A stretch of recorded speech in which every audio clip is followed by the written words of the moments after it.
come. Only 2% of regular swimmers in England are black. A new film examines the reasons behind that statistic. I'll see you after the break.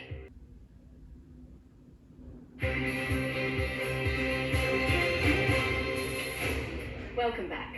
Filmmaker Ed Accura had gone his whole life without learning to swim, but at the age of 53, he finally took the plunge after realising he would be helpless if his daughter was ever in danger around water. He had suffered from what he calls blackophobia, a word he coined to describe the fear many black people have of water and their reluctance to learn to swim. According to Swim England, 95% of black adults in England don't swim, and 80% of black children in the country have never been swimming, while only 2% of regular swimmers in England are black. Ed documented his own swimming journey in a short film and has now made a feature-length sequel exploring the reasons why so few black, Asian and minority ethnic people get in the pool. I'll be speaking to Ed in just a moment, but first let's take a look at the film. I didn't want to swim because of my hair. Well, it's normal for us, isn't it? But yeah, it's a whole lot different for a black woman. Mainly like the white girls, very like slim, really skinny. So you look and you think, okay, I don't look like that. You know, when you're black and you're in a situation with mostly white people, you already know the ways that you're different.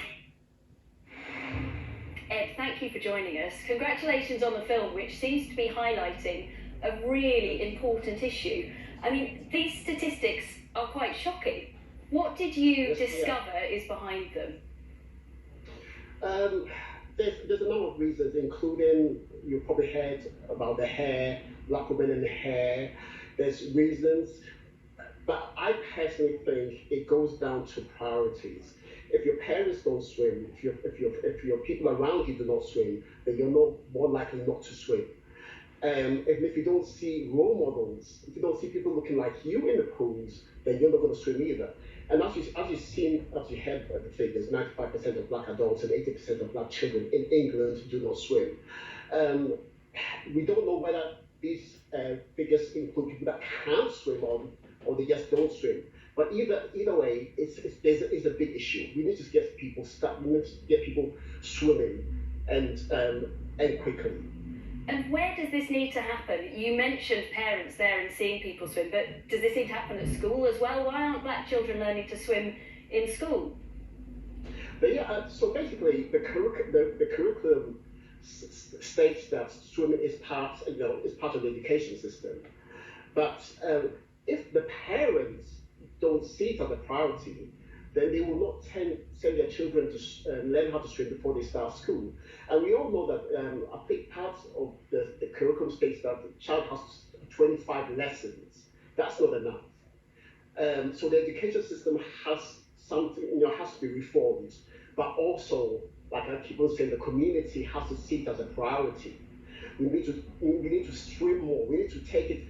It's not just a recreational activity. It's a life skill, and it prevents drowning. Which is why we set up the Black Swimming Association as an organization set up to highlight the importance of swimming within the community. Do you find some people think, I'm an adult, I haven't learned to swim, it's going to be really tricky for me to do so now? And if so, what was your own experience like of learning to swim as an older person? Well, like I said, I hid behind the stereotypes, I hid behind the stigmas. I did everything not to learn how to swim. And the only reason why I did is because of my daughter. And I said to myself, if I ever was in a situation where my daughter fell into water and I couldn't save her, I would never forgive myself. And that's the reason why I did it. It was difficult. I haven't said this publicly, but the first time I ever went into water to actually learn how to swim was at the end of a film called Black Can Swim. So it was terrifying. So when you watch the film and you see my face, that was not acting. That was actual real life fear. So of course it's terrifying, but it's something that has to be done. You talked about role models as well, and Alice Dearing could be the first black Olympic swimmer for Team GB. Do you think seeing role models like that will help the younger generation as well. Definitely. Because when my daughter first met Alice, because Alice is the co-founder of the Black Swimming Association, with myself, Seren, and Danielle. So when my daughter first met, she was like, she was very excited because she's finally seen someone that looks like her that is swimming. So a role model is very, very, very important. What would your message be, Ed, to anyone now who is reluctant to swim but is thinking, I probably should give this a go? Go for it. I mean, like I said, I'm at the age. This time I was 53 years old. It's something that has to be done. You can save a life. You can save your life. You can save a child's life.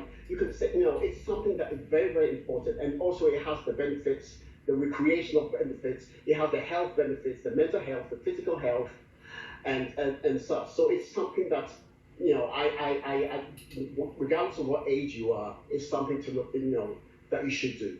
And to give you a bit of a push, just watch a film called Last Can Swim and the sequel that is coming out on May the 10th. All right, Ed Accura, thanks for joining us today. Best of luck with the film.